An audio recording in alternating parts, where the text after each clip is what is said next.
ٹناٹن سنی ہے، ہمارے پاس TTS لگا ہوا ہے، ٹناٹن سنی۔ ہم پڑھتے ہیں ضالین، یہ پڑھتے ہیں والین۔ بچپن سے یہ لڑائیاں جھگڑے چلتے رہے، اور اسلام انسانیت مانوتا کے دشمن انسانیت کو برباد و تباہ کرنے کے لیے کیا کچھ نہیں کرتے رہے، آج دنیا کے سامنے ہے۔ ہم آج اس پٹارے سے باہر نکلنے کے لیے تیار نہیں ہیں۔ ان کی نظریں بیت المقدس پر تھی، وہ بیت المقدس پہنچ گئے، ان کی نظر مسجد اقصی پر تھی، مسجد اقصی انہوں نے حاصل کر لی۔ ان کی نظر جزیرۃ العرب پر تھی کہ جس کے کنٹرول میں جزیرۃ العرب ہوگا وہی دنیا پر راج کرے گا، اور جس کو جزیرۃ العرب نہ ملا وہ دنیا میں تو حکومت کر سکتا ہے لیکن پوری دنیا میں نہیں کر سکتا۔ ان کی نظر بہت ہی، اور وہ تمام اختلافات بھولتے ہوئے کہ ان میں اختلاف نہیں تھے۔ کیا عیسائی اس بات کو نہیں جانتے کہ ان کے عیسیٰ علیہ السلام کو یہودیوں نے سولی تک لے جا کر کے قتل کر ڈالا اور سولی پر چڑھا دیا؟ وہ جانتے ہیں کہ یہودیوں نے ہی حضرت عیسیٰ کو سولی پر چڑھایا ہے، مگر یہود اور نصارہ ایک۔ تمہاری ہر طرح کی نعمت چھیننے کے لیے ہو گئے کہ نہیں؟ بولو، تمہاری اسلامی تہذیب تھی وہ بھی ختم۔ ڈاکہ محض تیل پر ہی نہیں پڑا، پیٹرول پر ہی نہیں پڑا، ڈاکہ سونے اور چاندی پر ہی نہیں، آبی اور پانی کی گزرگاہوں پر ہی نہیں، خشکی اور تری پر ہی نہیں، یہاں تک کہ وہ اسلامی تہذیب جسے آمنہ کے لال عبداللہ کے در یتیم خاتم النبیین والمرسلین محمد صلی اللہ علیہ وسلم نے دنیا کو جب تہذیب اسلامی دی تھی، اس کی جگہ آج عربوں کے یہاں جزیرۃ العرب میں، مکہ میں اور مدینہ میں، یمن میں اور لبنان میں، سیریا میں اور شام میں، اور اس کے برابر میں کویت میں، بحرین میں، ابوظہبی میں، کون سی تہذیب ہے بتاؤ جسے محمد صلی اللہ علیہ وسلم لے کر آئے؟ اسے الٹ دیا گیا، اسے پلٹ دیا گیا، اسلام کو ختم کر کے اس کی جگہ جاہلیت نے اپنے پنجے گاڑ دیے، اور جاہلیت نے اپنے دانتوں میں پوری دنیا کو اپنے چنگل میں لے لیا، اور تم اسی پہ لڑ رہے ہو کہ یہ ضالین پڑھ رہا ہے کہ ضالین؟ جمعرات کے دن فاتحہ پڑھتا ہے کہ نہیں پڑھتا؟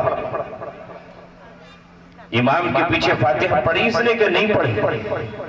اسی پر لگے ہیں، کتب خانے کے کتب خانے بہل دیے گئے، ہم حق پر ہیں، یہ باطل ہیں، یہ باطل ہیں، ہم حق پر ہیں، جنت میں جانے کا ٹھیکہ ہم نے ہی لیا ہے۔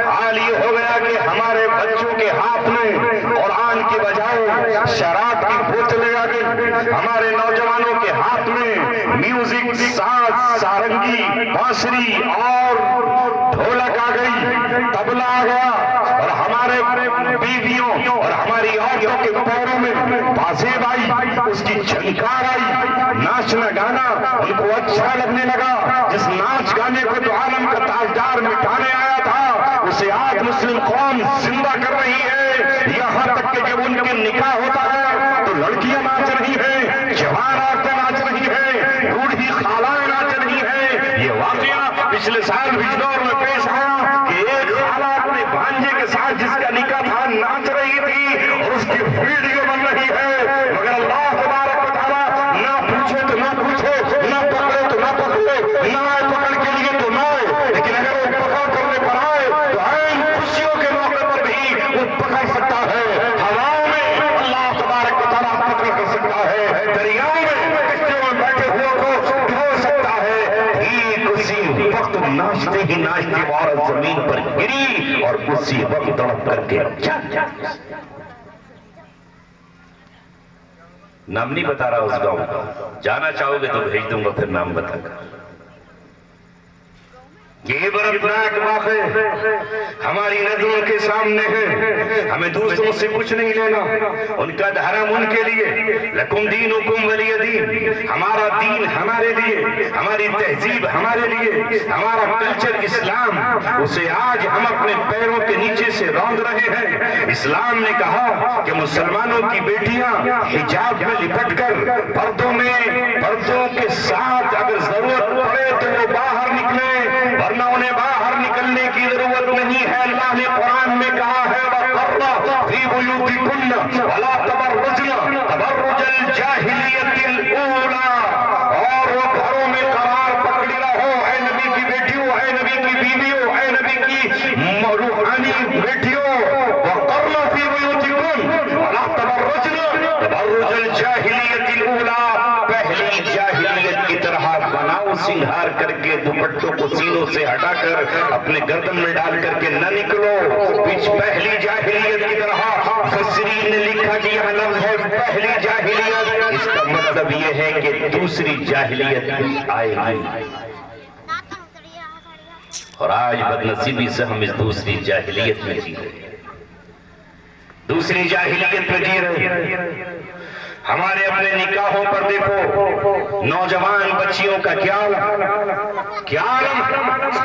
گاؤں سے پردے غائب, گھونگھٹ ختم, برقعے نابود, اور شادیوں پر کھڑے ہیں جہاں نوجوان لڑکے ان لڑکیوں کو تکریں, جہاں ہم خود زنا کی نہ جانے کتنی تدبیریں سوچ رہے ہیں, تصورات, تخیلات اور خیالوں میں زنا کرنے کے کہ ہم منازل اور موقع ڈھونڈ رہے ہیں. پھر اللہ تبارک و تعالیٰ نے جو قوم ایسا کرے, دعوت تو کرے اللہ سے محبت کا, اور محبت کرتی وہ شیطان سے, دعوت تو کرے اللہ تبارک و تعالیٰ کی کتاب کے پڑھنے کا, اور اب اللہ کی کتاب کو پڑھے نہیں, اسے اٹھا کر کے رکھ دے اپنے پشت کے پیچھے اور کمر کے پیچھے ڈال دے, اور اس کے بدلے میں چند درہم اور دینار خرید لے, تو اللہ تبارک و تعالیٰ پھر ایسی قوم پر ذلت کا عذاب مسلط کرتا ہے جو یہود پر مسلط کیا. ضربت علیہم الذلۃ والمسکنۃ وباءوا بغضب من اللہ. اللہ کہتا ہے کہ ہم نے ان پر ذلت مسلط کی اور ہم نے ان پر مسکنت عاجزی مسلط کی. وباءوا بغضب من اللہ, وہ اللہ کے غضب کو لے کر کے لوٹتے رہے. یہی تو مغضوب علیہم ہے کہ اللہ ان کے راستے پر مت چلانا. اگر ان کے راستے پر چلنا ہے کہ نہیں, بولو چل رہے ہیں, دوستیاں کر رہے ہیں.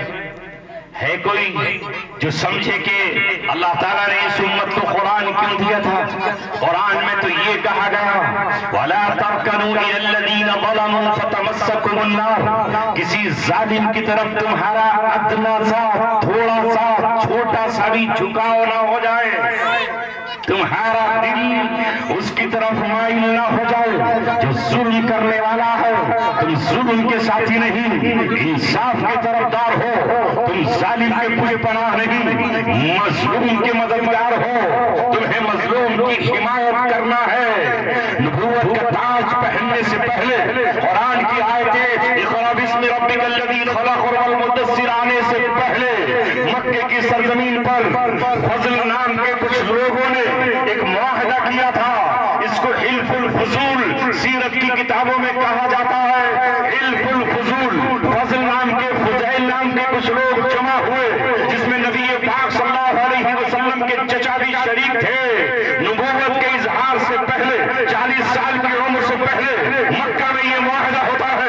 ایک گھر میں بیٹھ کر یہ اعلان کرتے ہیں اہل مکہ, نبی کے گھرانے والے, کہ ہماری بستی میں اگر ظلم کسی کے ساتھ ہوگا تو ظلم کرنے والا چاہے ہمارے خاندان کا ہی کیوں نہ ہو, ہمارا اپنا بیٹا ہی کیوں نہ ہو, ہمارا اپنا بھائی ہی کیوں نہ ہو, بھتیجا ہی کیوں نہ ہو, بھانجا ہی کیوں نہ ہو, ہم ظالم کے طرفدار نہیں ہوں گے, ہم مظلوم کے طرفدار ہوں گے, چاہے وہ اجنبی شہر کا ہو یا ہماری بستی کے کسی دوسرے قبیلے. یہ واقعہ سیرت کی کتابوں میں لکھا ہے. حلف الفضول, اللہ کے رسول قرآن مل جانے کے بعد، وحی کے آ جانے کے بعد، شریعت مطہرہ کے مل جانے کے بعد بھی آپ یہ کہتے تھے کہ اگر مجھے ایسے معاہدے کی طرف آج بھی بلایا جائے تو میں اس معاہدے کے لیے طرف جانے کے لیے تیار ہوں۔ آج بھی مجھے کوئی دعوت دے تو میں اس دعوت کو قبول کروں گا کہ ہم مظلوم کے ساتھی ہیں اور ہم ظالم کے طرفدار اور ساتھی نہیں ہیں۔ اللہ کے رسول فرماتے ہیں اس معاہدے کے مقابلے میں اگر مجھے کوئی سرخ اونٹ پیش کرے تو میں سرخ اونٹوں کو ٹھکرا دوں گا اور اس معاہدے کی پاسداری کروں گا۔ یہ محمد صلی اللہ علیہ وسلم کی سیرت کا عمل ہے۔ اس کی روشنی میں مجھے آج بتاؤ دنیا میں جو ظالم ہے اس کے طرفدار میں مسلمان کھڑے نہیں ہیں؟ مسلمان فوجیں کہاں ہیں؟ حکمران کہاں ہیں؟ بادشاہ کہاں ہیں؟ ان کے ہتھیار کہاں ہیں؟ ان کی فکریں کہاں ہیں؟ ان کے دل کہاں ہیں؟ ان کے دماغ کہاں ہیں؟ ان کے بدن کہاں ہیں؟ اور لٹتا اور پٹتا ہوا دیکھ رہے کہ انسانیت کرا رہی ہے، اور انسانیت میں وہ معصوم ننگی جھولی جو کلیوں سے زیادہ معصوم، جو پھولوں سے زیادہ معصوم، جنہیں دنیا میں ابھی آ کر کچھ دیکھا بھی نہیں تھا، بچہ مسلمان کا ہو یا یہودی کا ہو یا عیسائی کا ہو یا کسی دوسرے دھرم کا ہو، بالغ ہونے سے پہلے وہ بے گناہ ہے۔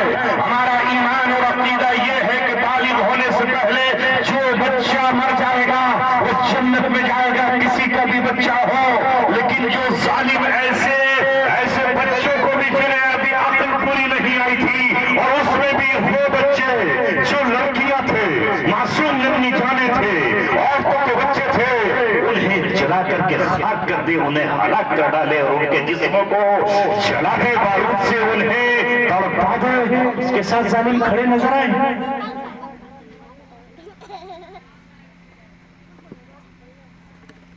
ہم اسلام نہیں رہا ہمارے پاس، جاہلیت ہے، عصبیت ہے، عصبیت ہے یہ۔ اسلام اس کو بالکل نہیں سکھاتا، بلکہ کل کے جو عرب تھے، خدا ذوالجلال کی قسم، اللہ نے اپنے نبی کو اس لیے سونپا تھا، اللہ نے اپنی آخری کتاب ان کو اس لیے دی تھی، اللہ تبارک و تعالی نے آخری پیغمبر کو ان کے درمیان سے اس لیے بپا کیا تھا اور اٹھایا تھا کہ وہ مظلوم کی حمایت کے لیے کھڑے ہو جایا کرتے تھے۔ مظلوم جو پناہ مانگ رہا ہے وہ چاہے ان کے دشمن قبیلے ہی کا کیوں نہ ہوتا، ان کے سینوں میں درد مند دل تھے، دھڑکتے ہوئے دل تھے، رحم تھا، رفقت تھی، نرمی تھی، اس لیے ان سے اگر کوئی پناہ مانگتا کہ میں آپ کی پناہ میں آتا ہوں تو پورے قبیلے کی طرف سے پناہ سمجھی جاتی تھی۔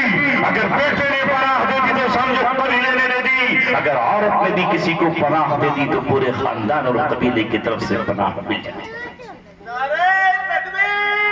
اللہ نعرہ تکبیر، اللہ اکبر، نعرہ تکبیر، اللہ اکبر۔ کیسے جانور نہیں ہے تمہارے اندر یا اللہ اکبر کہنے کی بھی؟ نہیں، بہت انہوں نے مایاوتی کی زندہ باد کہی ہے، اس کی کبوتر بولو مایاوتی، ابھی کہیں گے زندہ باد۔ اب اس کا بھتیجا آ گیا ہے چندر شیکھر، اس کی زندہ باد ہے۔ میری قوم کہاں پہنچ گئی؟ قیادت تو کرتی مگر تو اب کس کو اپنا قائد بنا کر بھیج کے فخر کر رہی ہے؟ وہ آ گیا ہے، وہ ہمارے مسائل حل کرتے ہیں۔ کیا ہو گیا اس قوم کو؟ ابھی کہو تم اکھلیش یادو، فوراً کہیں گے زندہ باد، اتنی زور سے کہیں گے کہ آسمان بھی کہے گے کہاں سے بھائی یہ آواز آ گئی، کیونکہ وہاں سے ملنے کی امید ہے نا، اور یہاں آخرت میں ملنے کی ابھی امید نہیں رہی۔ ایک صاحب یہی تو مجھ سے کہہ رہے تھے کہ آخرت کا یقین ختم ہے، حالانکہ ملنے والا نہیں ہے، بھول جاؤ اللہ تبارک و تعالیٰ نے جب تک کہ پلٹ کے واپس نہیں آؤ گے، اللہ تعالیٰ نے ذلت کا فیصلہ کر دیا۔ تمہاری تو اوقات کیا ہے؟ عربوں کو اللہ نے ذلیل کر رکھا، اس کے سامنے ذلیل ہیں جن پر اللہ کا غضب، جن پر اللہ کا غصہ، جن پر اللہ تبارک و تعالیٰ کی لعنت، جن حیران درگاہ کی اللہ تبارک و تعالیٰ نے لعن الذین کفروا من بنی اسرائیل علی لسان داؤد و عیسی ابن مریم، جن پہ لعنت داؤد علیہ السلام نے کی، جن پہ عیسیٰ علیہ السلام نے لعنت کی، ان کی غلامی کا توق وہ پہنے ہوئے ہیں، تو ہما شما کی حیثیت کیا ہے؟ آپ جائیے، بھول جائیے، کچھ چیزیں ختم ہو گئی، خوابوں میں نہ جیو، تب سے رحمت کرو، چونکہ جو قوم اللہ تبارک و تعالیٰ سے رشتہ توڑ لیتی ہے، اللہ تعالیٰ کو اس کی ضرورت بالکل نہیں ہے۔ فَلَمَّا زَاغُوا أَزَاغَ اللَّهُ قُلُوبَهُمْ، جب وہ ٹیڑے ہوئے تو اللہ تعالیٰ نے ان کے دلوں کو ڈھا دیا۔ بتائیے کتنے لاکھ کی آبادی ہے اسرائیل کی؟ کتنا ہے اس کا وجود؟ 90-92، اور یہودی کتنے ہیں اس میں؟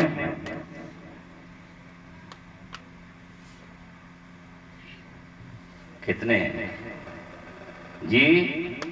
70 لاکھ۔ 70 لاکھ پوری دنیا کے آج بے تاج کے بادشاہ بنے، اور یہ جن کی تعداد عربوں میں ہے، عربوں میں ہے، کوئی جزیرہ، کوئی صحرا، کوئی جنگل، کوئی آبادی، کوئی ملک، کوئی علاقہ، کوئی خطہ محمد رسول اللہ کے امتیوں سے خالی نہیں ہے، تعداد کم ہو یا زیادہ ہو، مگر حیثیت ان کی پوری دنیا میں یہ ہے کہ یہ سمندر کے جھاگوں کی طرح ہے اور پانی کے بلبلوں کی سوا، اس کے سوا کچھ اور نہیں ہے۔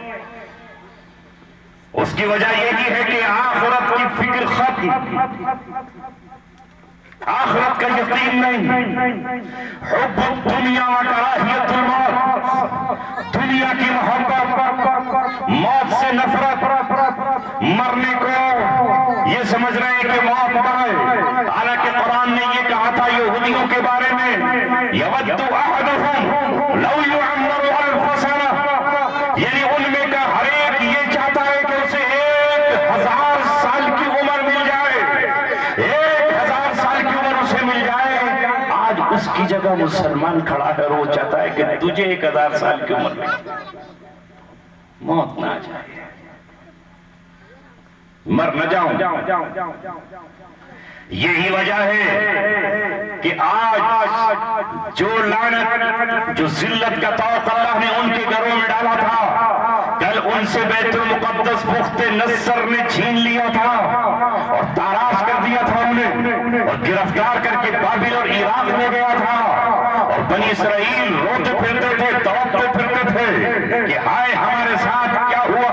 پھر اللہ تبارک و تعالیٰ نے انہیں موقع دیا، پھر بیت المقدس واپس آیا، تو پھر حضرت عیسیٰ علیہ السلام کے خلاف سازشیں کی، انہیں قتل کرنے کی کوشش کی، انہیں مار ڈالنے کے لیے رومی حکومت سے سمجھوتا ہوا، تو پھر اللہ تعالیٰ نے ان کو تو آسمان پر اٹھایا، ان پر ٹائٹس کو مسلط کر دیا۔ اللہ تبارک و تعالیٰ نے جس ٹائٹس نے ان کے ہیکل سلیمانی کی اینٹ سے اینٹ بجا ڈالی، اور پھر اس کے بعد اللہ تبارک و تعالیٰ نے مسلمانوں کو ابھارا، اور اہل ایمان نے بھی سن 16 ہجری میں حضرت عمر بن خطاب رضی اللہ تعالیٰ نے بیت المقدس کو پھر واپس لیا، اور رسول اللہ صلی اللہ علیہ وسلم کی حدیث مبارک کو سامنے رکھتے ہوئے ان سے یہ کہا کہ آپ عریفہ سے اور حیفہ سے نکل جاؤ۔ آج تو آپ نے خوب نام سنا، حیفہ، حیفہ، تم نے نہیں پڑھا، وہ تو دوسرے بتا رہے ہیں آپ کو اس وقت، تمہارے پاس کیا پتا تمہیں حیفہ کیا ہے، یہ لوگ بتا رہے ہیں حیفہ، عریحہ۔ وہاں سے حضرت عمر رضی اللہ تعالیٰ نے ان کو نکالا۔ ہمارے پاس جو حدیث رہ گئی ہے بس وہ اس بات کی حدیث، ہم اسی بات پہ لوٹتے چلے جا رہے ہیں کہ آیا نماز میں التحیات میں بیٹھے تو اشہد ان لا الہ الا اللہ پر انگلی آ گیا، اٹھا کے اٹھائے رکھیں یا گرا دیں، دوسرا کہہ رہا اٹھائے رکھو گراؤ نہیں، تیسرا کہہ رہا ہے گرا دو، چوتھا آ کر کہہ رہا ہے کہ مستقل حرکت میں رکھو، بس یہی دین رہ گیا ہے، یہی دین ہے، وجہ سے کرتے چلے جاؤ۔ یہ حدیث رہ گئی، اور وہ حدیث جو ہے اخرج الیہود والنصارى من جزیرۃ العرب، یہود و نصارہ کو جزیرۃ العرب سے نکال دو، یہ حدیث نہیں ہے سامنے، کیوں آ کے پھوٹ نہیں کیا؟ دل اندھے ہو گئے. غلامی در غلامی, حق حق نظر نہیں آ رہا, باطل باطل نظر نہیں آ رہا. اللہ کے رسول صلی اللہ علیہ وسلم سے غالباً یہ دعا منقول ہے, اللہم ارنا الحق حقا وارزقنا اتباعہ وارنا الباطل باطلا وارزقنا اجتنابہ. اللہ جو حق ہے وہ ہمیں حق ہی دکھائیے اور جو باطل ہے وہ ہمیں باطل ہی دکھائیے. تو میں عرض یہ کر رہا تھا کہ وہ عرب جو کل کے عرب تھے, وہ کہ ان کے ہاتھ میں جام شراب تھا, وہ کہ ان کے ہاتھ میں ننگی شمشیریں تھیں ایک دوسرے کا گلا کاٹنے کے لیے, ان کے جسم برہنہ تھے اور زناکاری کے لیے اڈے ان کے یہاں قائم تھے. وہ بت پرست اور مشرک تھے مگر مظلوم کی حمایت میں کھڑے ہو جانے والے تھے. اللہ تبارک و تعالی اس لیے محمد صلی اللہ علیہ وسلم کو ان کے بیچ بھیجا اور طائف کی گلیوں سے جب آمنے کا بلایا اور اللہ تبارک و تعالی کا پیارا ختم المرسلین محمد صلی اللہ علیہ وسلم زخموں کے ساتھ اور خون کی رستی ہوئی بوندوں کے ساتھ بے ہوشی کے عالم سے اٹھ کر جب مکہ معظمہ میں داخل ہوئے ہیں تو آپ اندر داخل نہیں ہونا چاہتے تھے. آپ کو یہ خیال آیا کہ کہیں ایسا نہ ہو طائف کے واقعے کی خبر مکہ میں بھی پہنچ گئی ہو, چچا کا انتقال ہو گیا ہے ابو طالب کا جو اب تک میرے لیے ڈھال بنے ہوئے تھے, چچا زندہ نہیں ہے, خدیجہ گھر میں زندہ بھی نہیں ہے, لہذا کہیں ایسا نہ ہو کہ مکے میں ابو جہل اور وہ لہب اور عتبہ اور شیبہ اور ابو سفیان اور امیہ بن خلف اور ابی بن خلف یہ بھی کوئی مشورہ بنا لیں اور مجھے بھیا لہو لہان کہہ ڈالے. آج میں پیغام بھیجا مطعم بن عدی کے پاس اور مطعم بن عدی سے کہا میں عبداللہ کا در یتیم تمہاری پناہ میں آتا ہوں. چچا کی پناہ نہیں لی حضرت عباس کی, حضرت حمزہ کی پناہ بھی نہیں لی, وہ تو آپ کے ساتھ تھے ہی. یہاں ضرورت تھی ایک طاقتور قبیلے کی پناہ کی جس کا اپنا عصر و سوخ ہو, جس کے اپنے بیٹے ہو, جس کے پاس گھوڑے ہو اور جو قابلے کے لیے اس کے پاس اسلحہ موجود ہو. مطعم بن عدی کو بلایا تو مطعم بن عدی نے یہ نہیں کہا کہ تم سے ہمارا جھگڑا ہے, تمہارا دین الگ ہے, ہمارا دین الگ ہے, تمہارا طریقہ نماز الگ ہے, ہماری عبادت اور تپسیا کا راستہ الگ ہے. اس نے سنا کہ مجھ سے کسی نے پناہ مانگی ہے, کوئی مظلوم میری پناہ میں آنا چاہتا ہے, وہ چاہے محمد عربی کیوں نہ ہو. وہ جانتا تھا کہ تمام قبائل ان کے خلاف ہیں مگر پھر بھی اپنا اونٹ یا گھوڑا لے کر مکے سے باہر کی سرحد پر ملا اور کہا ہے محمد میں نے آپ کو پناہ بنا.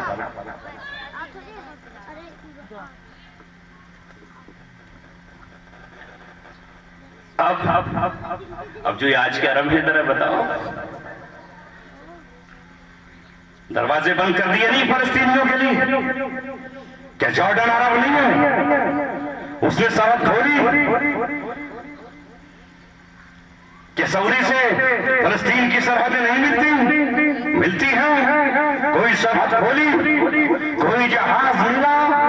کل تاریخ بتاتی ہے کہ اسپین سے نکلنے کے لیے جو وہاں کے عیسائیوں نے یہ اعلان کر دیا تھا کہ یا تو دین چھوڑو یا مذہب چھوڑو یا اپنی جان چھوڑو, تو اس زمانے میں اسپین سے مسلمان نکلے تو ترکی کے جہاز راج نے اپنا جہاز کنارے پر لگا دیا تھا اور نہ جانے کتنے لوگوں کو وہاں سے بچا کر لے کر آیا تھا. پڑھو اسے, تاریخ کے دامن میں پڑھو تو صحیح. مگر آج آپ کو کوئی کشتی نظر آئی, آج آپ کو کوئی ہوائی جہاز وہاں نظر آیا, آج آپ کو وہاں کوئی فلائٹ نظر آئی, وہاں تو ہدیے کے طور پر جسے دنیا پوری دنیا جان رہی ہے, جو پوری دنیا کا گناہگار ہے, محض مسلمانوں کا نہیں پوری دنیا کا گناہگار ہے, جس کے جنگ مسلط کر دینے کی وجہ سے میں کل ہی گھوڑا چوک سے گزر رہا تھا تو ادھر مردوں کی لائن ادھر عورتوں کی لائن لگی پڑی تھی, ادھر بچے لائن میں لگے ہوئے تھے اور ایک سلنڈر کے لیے صبح سے دوپہر تک لائن میں بوڑھی مائیں کھڑی ہیں, بچے کھڑے ہوئے ہیں, بوڑھے کھڑے ہوئے ہیں, اسٹینٹ جن کے دلوں کے پڑے ہیں, دلوں کے مریض کھڑے ہیں, نہ وہ ہندو ہے نہ مسلمان ہے, وہ ایک انسان ہے اور اس کے لیے کھڑے ہیں. اس کرائسس کو پیدا کرنے والا کون؟ ٹرمپ بھی تو ہے. اس ٹرمپ کو ہوائی جہاز کس نے دیا سفر کرنے کے لیے؟ کس نے دیا تھا؟ قطر.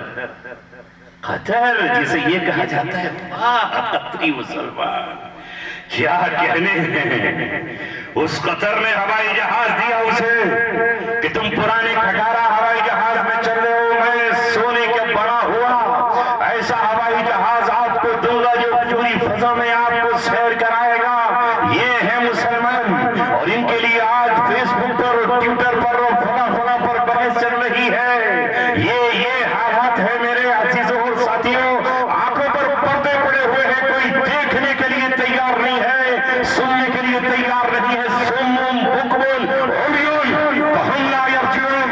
قرآن نے اس دور کے منافقین کے بارے میں یہ آیت کہی ہے، یہ گونگے ہیں، یہ بہرے ہیں، یہ اندھے ہیں، لہذا انہیں پلٹ کر یہ نہیں آئیں گے۔ سمم بکمن عمیون فہم لا یعقلون۔ یہ گونگے ہیں، بہرے ہیں، اندھے ہیں، یہ عقل سے کام نہیں لیں گے۔ یہی حال پورے امت مسلمہ کا ہے، جن کے کاسے میں، جن کی جھولی میں، جن کے دامن میں کچھ سکے مل رہے ہیں بھیگ کے، وہ انہی کے دروازے کی بھاؤ بھاؤ بھاؤ کر رہے ہیں۔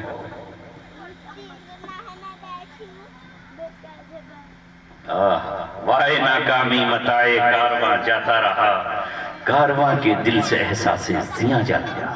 بیت المقدس چلا گیا تھا، تجھے کچھ فکر ہے؟ تجھے تو اسی بات کی فکر ہے کہ یہ شیعہ ہے، وہ سنی، بس اس کے علاوہ کچھ اور بھی کچھ نہیں۔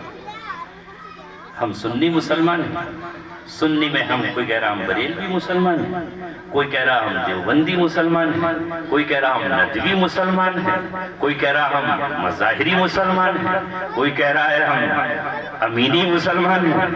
ہر نے اپنا اپنا ایک پیمانہ بنا رکھا ہے۔ کلمہ طیبہ لا الہ الا اللہ محمد رسول اللہ جو ہمارے اتفاق کی بنیاد تھا، اور ہمارے اللہ نے یہ کہا کہ ظالموں کی طرف تمہارا جھکاؤ نہ ہو جائے۔ سنا رہا تھا واقعہ سیرت کا کہ اب مطعم بن عدی سے آپ صلی اللہ علیہ وسلم نے کہا ہے، مطعم میں تنہا تمہارے ساتھ مکے میں داخل نہیں ہوں گا، کہیں ایسا نہ ہو کہ وہ سب تیار کھڑے ہوں اور تم اکیلے اور میں بھی اکیلا ہوں۔ اپنے 11 اور 12 جو بیٹے ہیں ان کو کہو کہ وہ ہتھیار بند ہو کر اپنے گھوڑوں پر زینے سجا کر اور آئیں، میں ان کے ساتھ مکے میں داخل ہوں گا۔ اس نے اپنے بیٹوں کو بلایا، بیچ میں اونٹ پر بٹھال کر محمد صلی اللہ علیہ وسلم کو لیا، 6 بیٹے ادھر 6 بیٹے ادھر، اور آ کر اس نے خانہ کعبہ میں اعلان کر دیا، ابو جہل سن لے، ابو لہب بھی سن، امیہ اور ابی بن خلف تم بھی سن لو، شیبہ اور عتبہ اور شیبہ تم بھی سن لو، ولید بن مغیرہ، نضر بن حارث، عقبہ بن ابی معیط، سارے کے سارے سن لو، میں نے محمد صلی اللہ علیہ وسلم کو پناہ دیا۔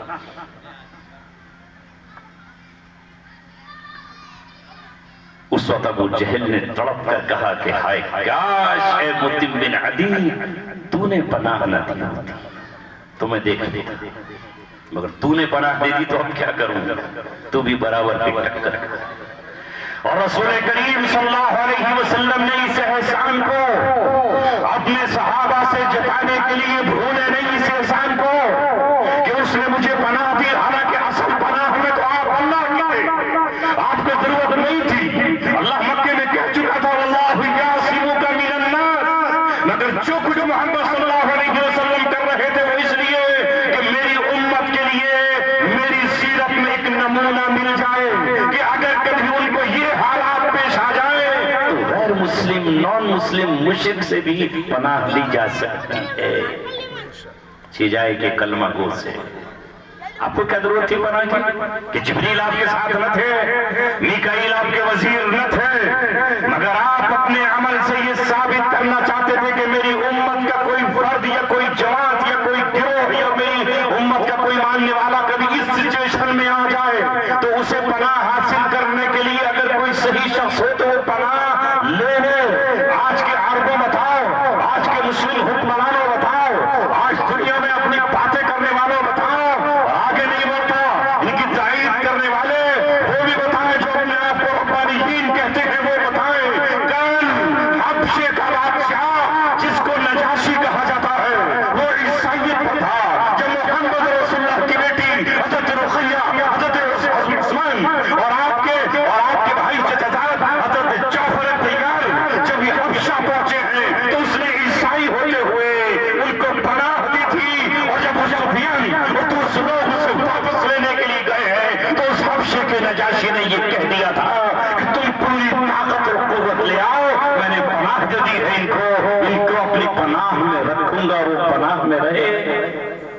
عیسائی تھا، ان میں سے کسی نے فلسطینیوں کو پناہ دی؟ کیوں؟ زمین کا خدا ناراض ہو جائے گا، دور حاضر کا دجال اپنی جہنم میں ڈال دیا ہے نا۔ ابھی تو دجال آیا نہیں، لوگ پوچھتے ہیں حضرت مہدی کب آئیں گے؟ حضرت بتائیے دجال کب آئے گا؟ خدا نہ کرے کہ تیری زندگی میں آئے، ورنہ تو دجال کے ساتھ کھڑا نہ کرے، تو امام مہدی کے ساتھ چلا جائے گا۔ کہ سامنے دجال آئے گا اور وہ یہ کہے گا کہ جو مجھے اللہ نہیں کہتا، اس کے شہر تباہ، اس کے آبادیاں برباد، اس کی زمینیں خشک، اس کی بھینسوں اور گایوں کا دودھ ختم، زمینیں اس کی بنجر ہو جائیں گی، آگ میں ڈال دے گا۔ تو کہ یہ دجال سے کچھ کہہ پائے گا؟ اس کا جو ابھی چیلا ہے دجال، اس کے سامنے سب کس طرح بیٹھے ہیں؟ جیسے کتا مالک کے سامنے بیٹھے ہوا تمہیں لگتا ہے نا۔ اور کون؟ چلو جن کے پاس طاقت نہیں ہے وہ دم ہلائیں تو نظر آتا ہے۔ ایک ایٹمی پاور کا ملک مسلمانوں کا جو دنیا کو دھوکہ دیتا ہے کہ ہم ایٹمی ملک ہیں، ایٹمی ملک ہیں، وہ جا کر کے جب چاہتا ہے دم ہلاتا ہے۔ تو اللہ کے رسول نے اس مطعم بن عدی کے احسان کو بدر کے موقع پر جب قیدی آئے آپ کے پاس اور ان کے سلسلے میں مشورہ ہونے لگا کہ ان قیدیوں کو کیا کیا جائے، قید کر دیا جائے، قتل کر دیا جائے یا غلام بنا لیا جائے، تو اس وقت محمد صلی اللہ علیہ وسلم نے کہا کاش اس وقت اگر مطعم بن عدی زندہ ہوتا جس نے مجھے مکہ میں طائف کی گلیوں سے لوٹنے کے بعد پناہ دی تھی، اور واقعی یہ کہتا کہ اے محمد صلی اللہ علیہ وسلم ان قیدیوں کو چھوڑ دو، میں کہہ رہا ہوں۔ تو اللہ کے رسول نے کہا رب ذوالجلال کی قسم، میں اس کے کہنے پر ان تمام قیدیوں کو یوں ہی چھوڑ دوں۔ یہ ہے سیرت نبی اکرم صلی اللہ علیہ وسلم۔ ہمارا رشتہ اسلام سے بہت کمزور ہو گیا ہے، ایمان نہ کے برابر ہے۔ جیسے کسی شخص کی بس سانسیں چل رہی ہوں، سب کچھ بند ہو گیا ہو، آنکھیں بھی بند ہوں اور سانسیں ہی سانسیں ہوں، زندہ تو تب بھی ہے نا، سانس کے اٹکنے تک زندہ ہی مانا جائے گا۔ ہاتھ کام نہیں کر رہے ہیں، آنکھیں بند ہو چکی ہیں، کانوں نے بھی سننا چھوڑ دیا ہے، زبان بولنے کے قابل نہیں ہے، مگر سانس تو چل رہی ہے، زندہ تو اسے بھی کہا جائے گا، مردہ تو نہیں کہا جا سکتا۔ یہی آج حال ہمارے ایمان کا ہے۔ ہمارا ایمان ہمیں برائیوں سے نہیں روک پا رہا، ہمارا ایمان ہمیں آج حق پرستوں کی تائید نہیں کرنے دے رہا، ورنہ دنیا کے یہ حالات نہیں ہوتے۔ اللہ اکبر کبیرہ، کل ہی جو میز پر بیٹھا تھا، اگر پوری دنیا کے حکمران وہاں یہ کہتے کہ آئندہ تجھے کسی ملک کو جلانے کا حق نہیں دیں گے، آئندہ تجھے پوری دنیا سے گیس کو برباد کرنے کا اور اللہ تعالیٰ کی نعمتوں کو تباہ کرنے کا حق نہیں دیں گے، سارے کے سارے اکٹھے ہو جاتے، کوئی اکٹھا نہیں ہوتا۔ مگر یہ اپنے آپ کو جو مسلمان کہتے ہیں اور جنہیں تم مسلمان سمجھتے ہو یہ مسلمان نہیں، منافق ہے، منافق ہے، منافق ہے۔ یہ ان کا اسلام سے کوئی رشتہ نہیں ہے، یہ انہی کے پاس عزت پاتے ہیں، لا الہ الا ولا الہ الا، نہ ادھر ہے نہ ادھر ہے۔ اگر یہ واقعی ہوتے تو یہ کہتے کہ جنگ بند کیسے نہیں ہوگی، ہم دیکھتے ہیں کہ تو اپنا جہاز کیسے لے کر آئے گا اور اپنی پنڈوکیاں کیسے لے کر آئے گا، ہم دیکھتے ہیں کہ تیرے پاس کتنی طاقت ہے۔ اگر آپ کو کوئی نظر آیا نہیں آیا۔ اللہ تبارک و تعالی جب چاہے جسے چاہے منتخب فرما لے، میرے اور آپ کی ٹھیکیداری نہیں ہے۔ کیوں؟ یہودی یہی تو سمجھ رہے تھے کہ آخری نبی ہمارے خاندان سے آئے گا، یہ سارے نبی حضرت اسحاق سے لے کر آج تک ہمارے ہی سے آئے، تو آخری پیغمبری ہمارے یہاں آئے گا۔ اللہ تبارک و تعالیٰ یہ کہتا ہے کہ وہ اللہ تبارک و تعالیٰ کی تقسیم کو روکنا چاہتے ہیں، یعنی میں ان کے کہنے سے فیصلہ کروں گا، میں یہودیوں کا مجبور ہوں کہ تمہارے یہاں سے یہ نبی بھیجوں گا۔ اب میں نے فیصلہ کر لیا ہے، اسماعیل کی نسل سے، اولاد اسماعیل سے، بنو اسماعیل سے ایک نئی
اپنے ساتھیوں کو لے کر کے مدینہ پہنچ گئے اور مدینے کی اب تقدیر بدل گئی. جو یثرب تھا وہ تابہ ہو گیا. جہاں کا بخار مشہور تھا وہاں کی وبائیں جوفہ میں نبی کے دعا سے وہاں پہنچ گئی اور مدینہ مدینۃ الرسول قرار پایا.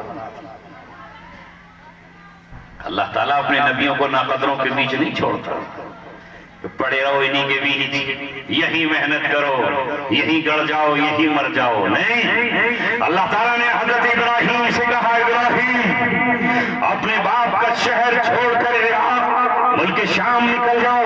ان کے بھتیجے حضرت لوط سے کہا یہاں سے نکلو اور ملک شام پہنچو. اللہ تعالیٰ نے حضرت موسیٰ علیہ السلام سے کہا نکل جاؤ فرعون کی بستی سے اور شہر مدین پہنچو, شعیب علیہ السلام کی صحبت میں رہو. اس کے بعد جب بھیجا اللہ تبارک و تعالیٰ نے تو بنی اسرائیل سے یہ کہا مصر میں ٹھہرنے کی ضرورت نہیں ہے, صحرائے سینا میں پہنچو اور وادی ارض مقدس کی طرف جاؤ. اللہ تبارک و تعالیٰ اپنے نبیوں سے کہتا رہا جہاں تمہارے ناقدرے موجود ہیں ان کے بیچ ہی رہنے کی تمہیں بالکل ہر کی ضرورت نہیں ہے. اللہ تبارک و تعالیٰ نے جوہری بھی رکھے ہیں جو ہیرے کی قدر پہچانتے ہیں, جو سونے کی قدر کو پہچانتے ہیں, اور ان کو محروم کر دیا اللہ تبارک و تعالیٰ نے. خدا کی قسم اگر مکے والے محمد صلی اللہ علیہ وسلم کی قدر کر لیتے, اگر طائف والے آپ کا استقبال کر لیتے تو آج مدینہ مدینہ نہیں ہوتا, طائف مدینہ بنا ہوا ہوتا. اللہ کے رسول اس لیے گئے تھے کہ یہ میرا ننھیال ہے اور یہاں معلومانہ میری پشت پر کھڑے ہو جائیں گے. مگر محرومی ہوئی طائف کی. آج طائف میں کوئی مرکز ہے, کوئی جاتا ہے, کیا ہے وہاں؟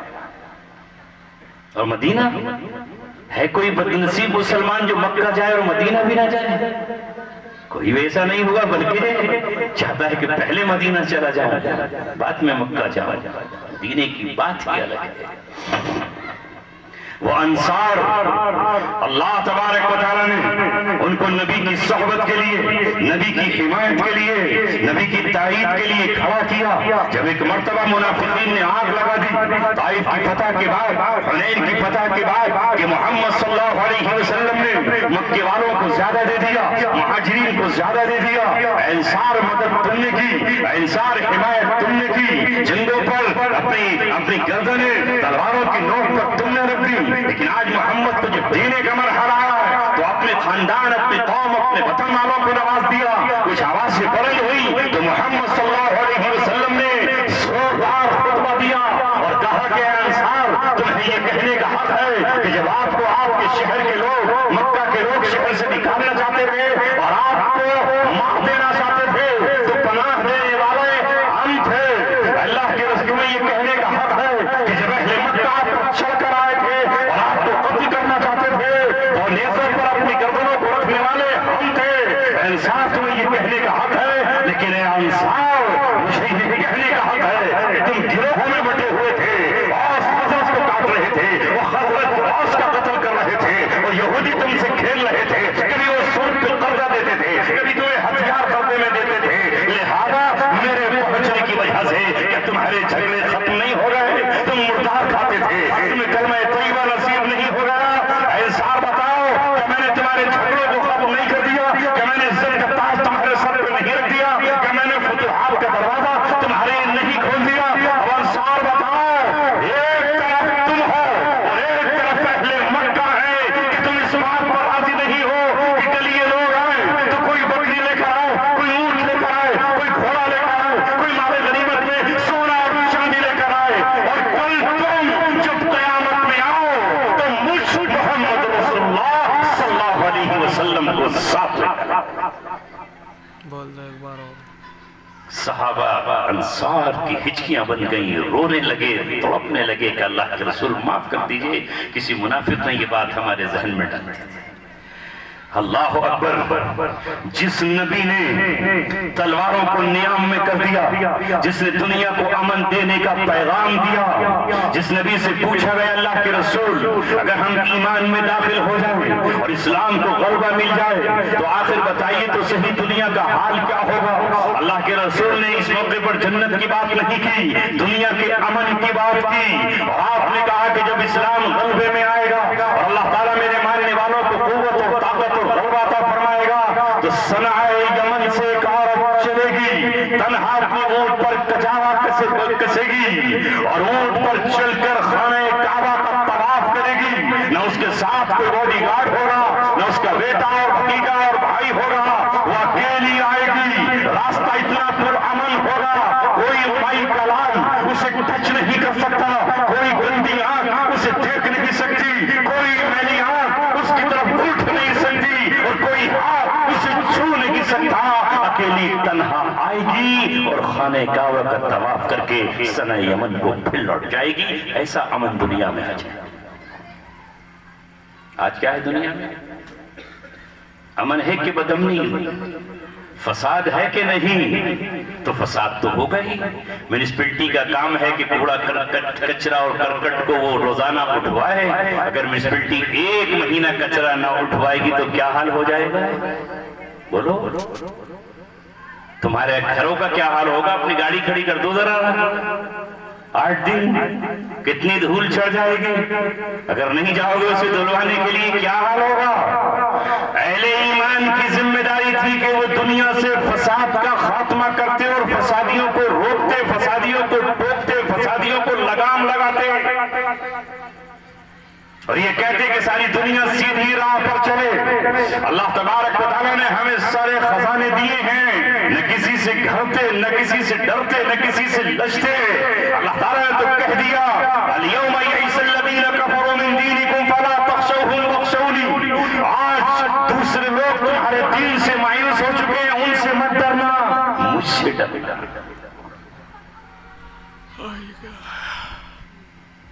اب میرے عزیزو وقت بہت ہو گیا، آج ارادہ تھا بھی نہیں تقریر کرنے کا، مگر ہمارے ماشاءاللہ یہ جن کا صاحب کا مائک ہے، میں انہی کا شکریہ ادا کروں گا کہ انہوں نے کم سے کم آج اتنا اچھا ہی لاؤڈ اسپیکر لگا کر مجھے بولنے کا حوصلہ دیا۔ اگر مائک آواز کھینچے تو پھر ہم جیسا کمزور آدمی کیا بولے گا اس پر؟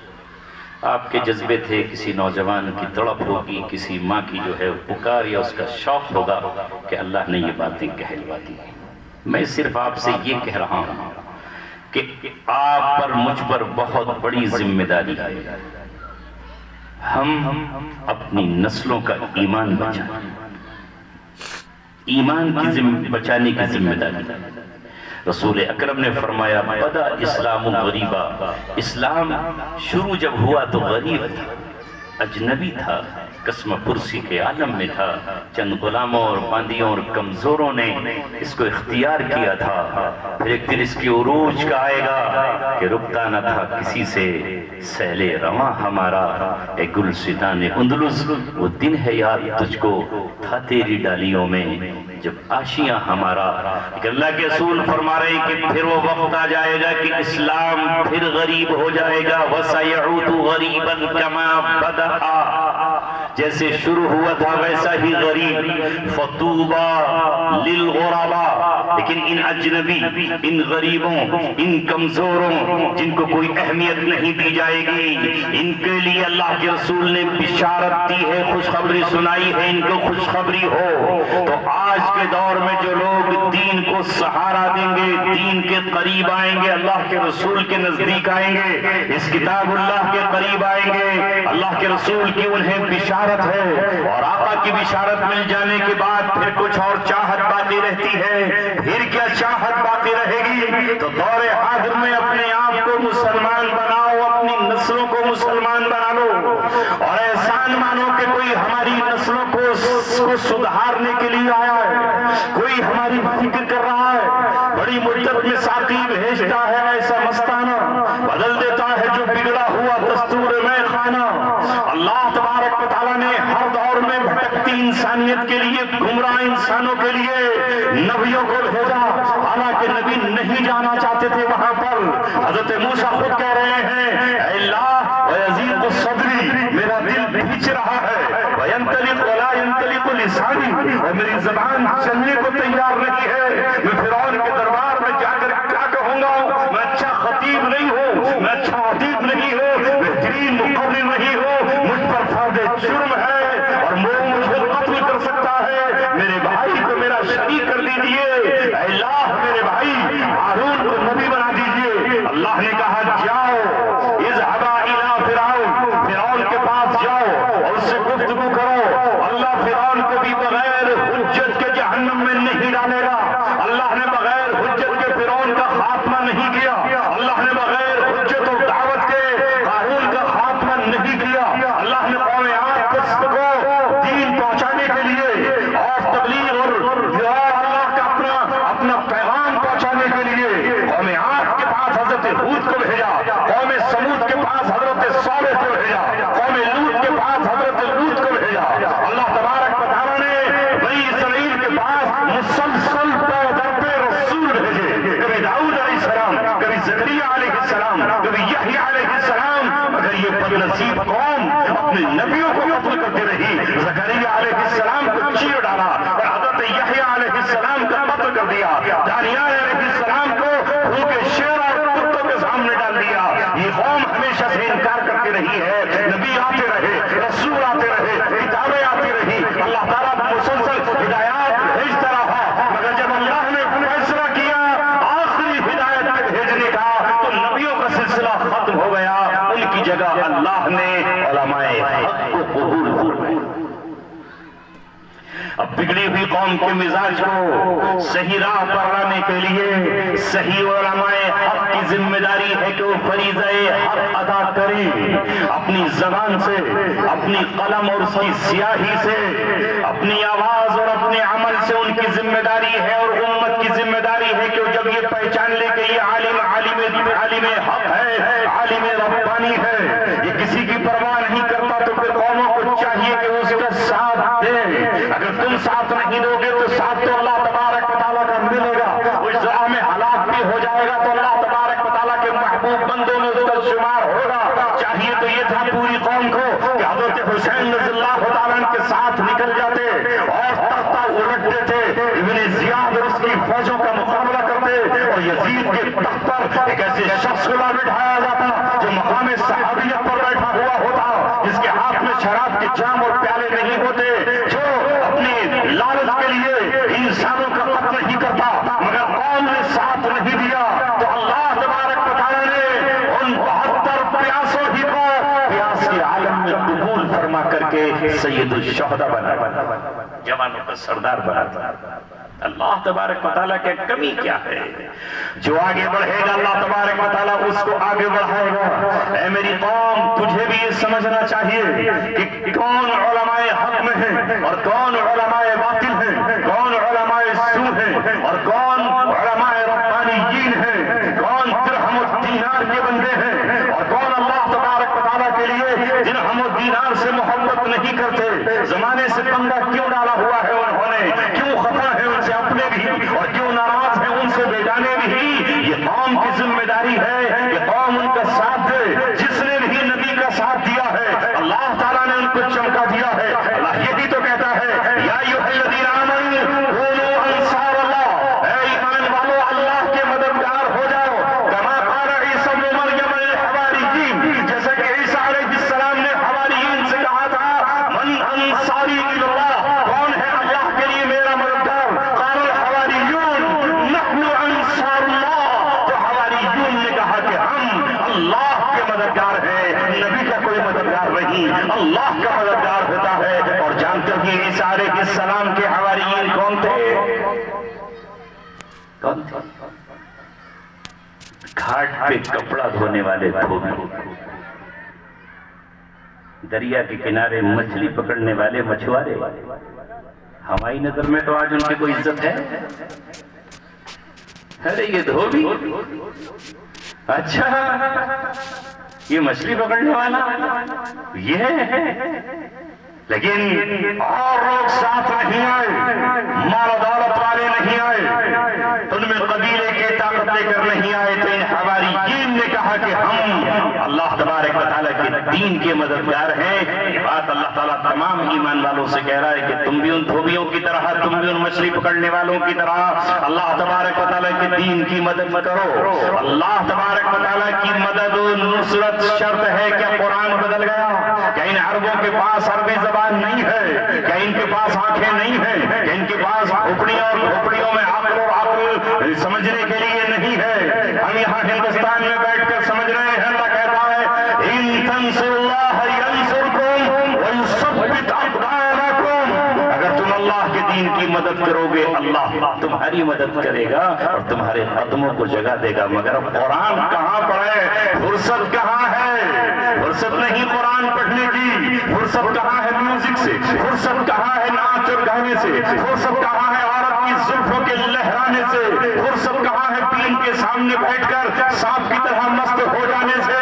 انہیں تو روز چاہیے، عنبر چاہیے، عطر چاہیے، گلاب چاہیے، لکڑیاں چاہیے، چندن چاہیے، دھواں چاہیے، اور اس میں انہیں یہ چاہیے کہ بعد رات دن ہم اسی میں رہیں۔ آبا و اجداد کی تاریخ کو فراموش کر دیا ہے تو اللہ رب العالمین کو بھی قطعاً ضرورت نہیں ہے۔ اللہ تبارک و تعالیٰ نے جب چاہا کہ عرب مردہ ہو گئے، اللہ تعالیٰ کے پرچم کو توڑ دیا، انہوں نے اسے چھوڑ دیا، تو اللہ رب العالمین نے سرزمین عراق سے، عجم کی سرزمین سے کرد خاندان کے صلاح الدین ایوبی کو اٹھایا اور اس نے بیت المقدس کو آزاد کرایا۔ تاریخ تو گواہ ہے، اللہ کو ضرورت نہیں کہ عرب ہی آئے گا،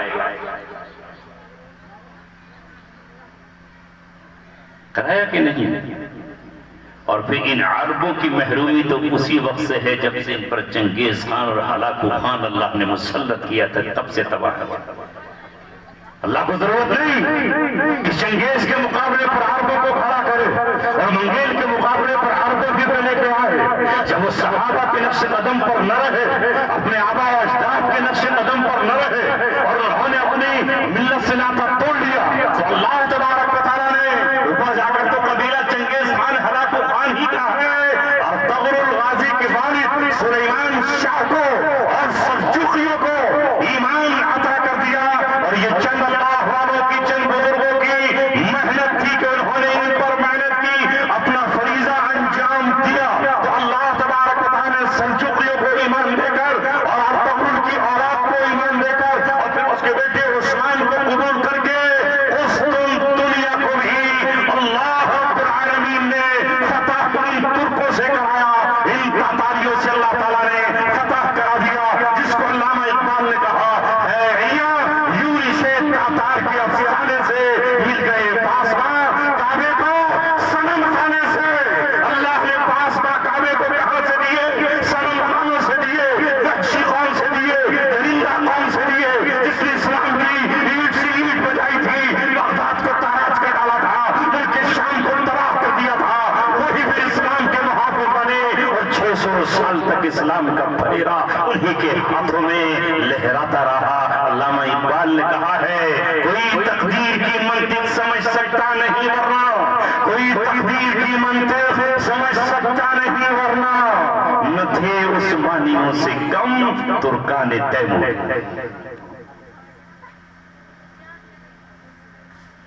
اگر تیمور واپس ادھر نہیں جاتا اور مشرق کی طرف چائنا کی طرف نکل جاتا تو پورا چائنا اسلام ہی اسلام ہوتا اور وہ اٹلی کو فتح کرتے کرتے پورے یورپ کو فتح کر لیتے۔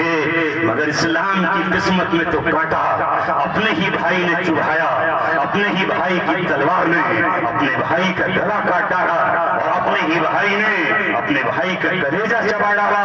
یہاں منافقوں کے خنجر اس کے پیچھے سے آتے رہے۔ اگر میر جعفر بنگال میں نہ ہوتا تو وہ سراج الدین تو سراج الدولہ پہلے ہی مرحلے میں انگریز کو یہاں سے بھگا ڈالتا۔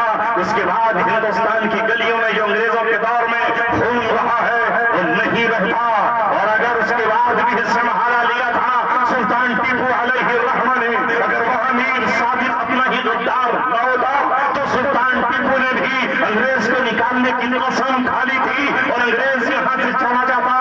300 سال کی انگریزوں کی غلامی ہندوستانی قوم کو جھیلنا نہیں پڑتی، مگر کیا کریں یہاں تو غداروں کی فہرست ہر جگہ پر موجود ہے۔ اب تم کہتے ہو، آخری بات کے بعد ختم کر رہا ہوں، جب فلسطینیوں کی پکار اے سنیوں تم نے نہیں سنی، اے عربوں تم نے نہیں سنی، اے اپنے آپ کو خانہ کعبہ کا متولی کہلانے والوں تم نے نہیں سنی، اے پاکستان میں بیٹھے ہوئے پاکستانیوں تم نے اسلام کا فریضہ انجام نہیں دیا، اے بنگلہ دیش کے لوگوں جو اپنی حکومت کو گرانے اور ظلم کرنے میں لگے رہے، کوئی جب ان کی مدد کو نہیں آیا تو اللہ تبارک و تعالیٰ کو تو مظلوم کی مدد کے لیے کسی نہ کسی کو بھیجنا تھا، وہ چاہے تو شیر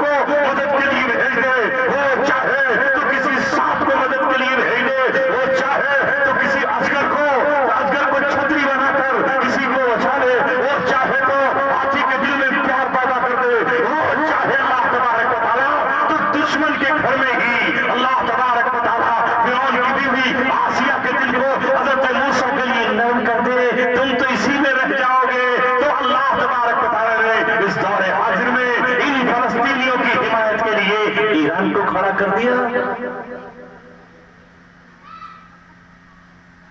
اب تمہیں لگتا ہے کہ یہ کیوں کھڑے ہو گئے؟ ہم ہوتے پہلے اپنا چہرہ تو آئینے میں دیکھو جا کر، مندر تو بنے بیٹھے ہو، خنزیروں کی حالت تو بنا لی اپنی، رات دن خنزیروں سے محبت کر رہے ہو، رات دن شرابوں کے جام، تمہیں تو اسی سے فکر نہیں ہے۔ دنیا کی بھی تھوڑی سی لاج ہے، ورنہ حرم کے ہوٹلوں میں شراب بکے، ورنہ مسجد نبی کے باہر جو مال ہے ان میں شراب بیچی جائے۔ بے حیائی تو ہو ہی رہی ہے ٹیلی ویژن پر، ابھی تو تھوڑی سی لاج ہے، ابھی تو منافقت کا پورا پکڑ ہی باندھنی پڑ رہی ہے۔ یہ حال ہے تو اللہ رب العالمین جس کو چاہے گا ظلم کو دفع کرنے کے لیے قبول فرمائے گا، اس کے لیے مسلمان ہونا بھی شرط نہیں ہے۔ وَلَوْلَا دَفْعُ اللَّهِ النَّاسَ بَعْضَهُمْ بِبَعْضٍ لَفَسَدَتِ الْأَرْضُ وَلَٰكِنَّ اللَّهَ ذُو فَضْلٍ عَلَى الْعَالَمِينَ۔ اللہ طالوت اور جالوت کے قصے کو بیان کرنے کے بعد یہ کہتا ہے کہ اگر اللہ تعالیٰ بعض کو بعض سے دفع نہ کرے، وہاں جالوت کے مقابلے پر اللہ نے طالوت کو کھڑا کیا، اور طالوت کی تائید کے لیے شمیر تھے، اور اسی طالوت کے لشکر میں حضرت داؤد تھے، جن کے ذریعے سے اللہ رب العالمین نے جالوت کا خاتمہ کیا۔ تو اللہ اس کے بعد یہ کہتا ہے کہ اگر اللہ بعض کو بعض کے ذریعے سے دفع نہ کرے تو زمین میں فساد برپا ہو جائے۔ وہ تو دفع کرتا ہی ہے۔ بس میرے عزیزو، مجھے تو آپ سے اتنا ہی کہنا ہے کہ جتنے لوگ بھی یہاں آ گئے، اللہ تعالیٰ کہ ہو جاؤ، بس اس کی نصرت زمین پہ آ جائے گی، اس کی مدد آ جائے گی۔ آپ نے قصوں میں، کہانیوں میں، سیریلوں میں دیکھا ہے کہ اچانک حق کے ساتھ، سچ کے ساتھ مدد آتی ہے۔ لوگ فلمیں دیکھتے ہیں، اس سے بھی سبق حاصل کر لو، میں یہ نہیں کہتا کہ دیکھو، مگر اس میں بھی تو جو اچھا کردار و کریکٹر ہوتا ہے اس کے انجام کو فتح پر اور صحیح دکھایا جاتا ہے، اور جو بدماش اور غدار اور ویلن ہوتا ہے اس کا انجام بربادی ہی تو ہوتا ہے۔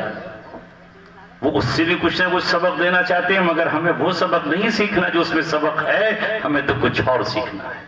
میرے عزیزو، میں نے چند بچوں کا پروگرام سنا، دل بہت خوش ہوا کہ یہاں اچھی محنت چل رہی ہے ماشاءاللہ، لیکن افسوس اس بات پر ہوا کہ بستی نے آج اپنے دروازے اپنے مہمانوں کے لیے بھی بند کر دیے۔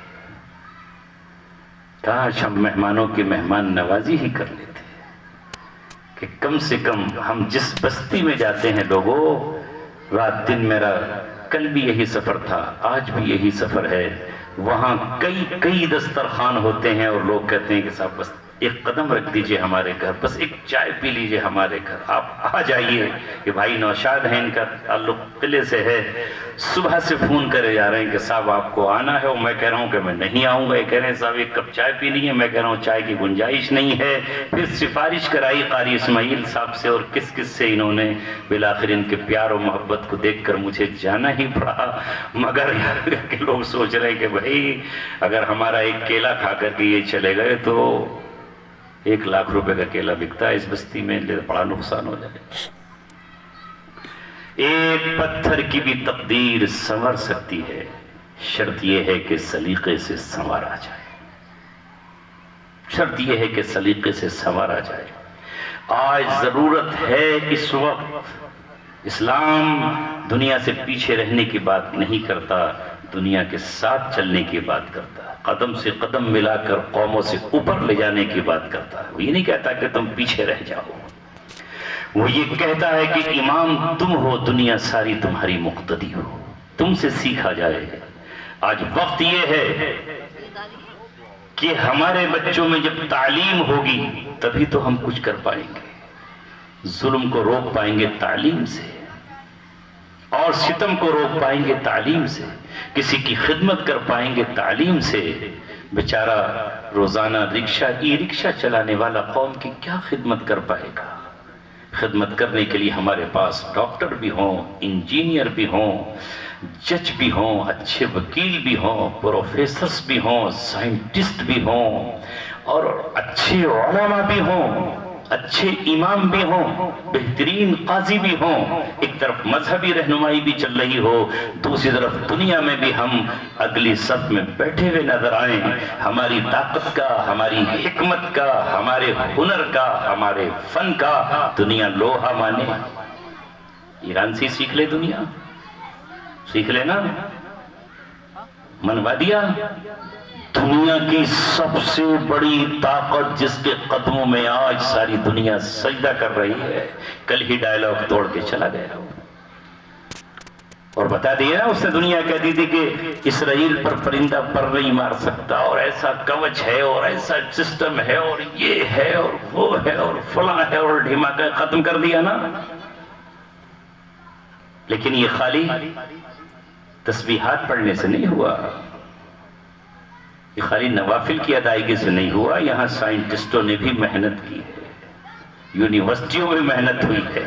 ہم تو ایک دوسرے کے چکر میں لگے ہوئے ہیں، جب تقریر ہوتی ہے تو ہم اسکول والوں کی مخالفت، وہ ان کی مخالفت، وہ اس کی مخالفت میں مزہ آتا، ہمیں تو موافقت کا تو ہمیں آتا ہی نہیں۔ سب سے پیار کرو، سب سے محبت کرو، اور اپنے بچوں اور بچیوں کے ایمان کے لیے ضروری ہے کہ مدرسوں کو بھی ماڈرنائز کرو۔ ہم سنتے ہیں کہ لوگ کہتے ہیں صاحب اسکول بن گیا، کیوں؟ کیا ہی انگریزی پڑھانا غلط ہے؟ تو پھر ایف آئی آر جا کے عربی زبان میں لکھوا کے آنا نا تھانے میں، وہ بینک میں جا کے کہنا ذرا عربی میں فارم دے مجھے، میری زبان عربی ہے، وہ قرآن کی زبان عربی ہے، یہ کہے کو انگلش میں فارم لیے بیٹھا ہے۔ اور جب ایئرپورٹ پہ جاؤ تو اس سے لڑنا، کہنا ٹکٹ پہ کیا لکھا ہوا ہے، سیٹ نمبر 84 زون 2، عربی میں لکھو یا اردو میں لکھو۔ ارے پوری دنیا جس زبان چل رہی ہے تو اسے سیکھنے منع کون کر رہا ہے؟ کوئی بھی چیز آپ کے سامنے آ رہی ہے تو وہ زبان تو آپ کو سیکھنا ہے۔ کہ اللہ کے رسول نے عبرانی زبان یہودیوں کی نہیں سکھوائی؟ کہ سریانی زبان نہیں آپ نے حاصل کرنے کے لیے کہا؟ تو ہاں یہ ہے کہ ہمارے بچے قرآن کی تعلیم سے بھی لیس ہوں، اور ساتھ ہی ساتھ دنیاوی علوم، ٹیکنالوجی، ہنر اور فن سے بھی وہ لیس ہوں، تب ہی جا کر ہم ترقی کر سکتے ہیں، ورنہ ہمیں گڑھوں سے کوئی نکالنے والا دوسرا نہیں آئے گا۔ تو لہذا جو لوگ بھی اب ترقی کر رہے ہیں کہ وہ ہمارے بچے اس قابل ہیں کہ قرآن کے ساتھ وہ میتھمیٹکس بھی پڑھ رہے ہوں، الجبرا بھی پڑھ رہے ہوں، انگلش بھی پڑھ رہے ہوں، اور دنیاوی چیزوں کو بھی جان رہے ہوں، تو اس میں مشکل کیا ہے، اس میں برائی کیا ہے؟ میرے عزیزوں، آپ کو دنیا کے ساتھ چلنا ہے، پیچھے نہیں رہنا۔ انہی الفاظ کے ساتھ اپنی بات ختم کرتا ہوں۔ فما علینا الا البلاغ المبین۔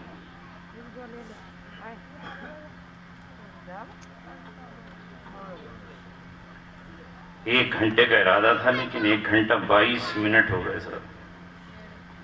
آپ کی محبتوں کا شکریہ۔ ہاں، اس کے علاوہ رہ کے گیا ہے، چائے تو پینی نہیں ہے اسٹیج پہ، میں بھی کہیں کچھ اور کام کرنے میں نہیں بیٹھا، دعا ہی کراؤں گا، اس کے سوا تو کچھ ہے ہی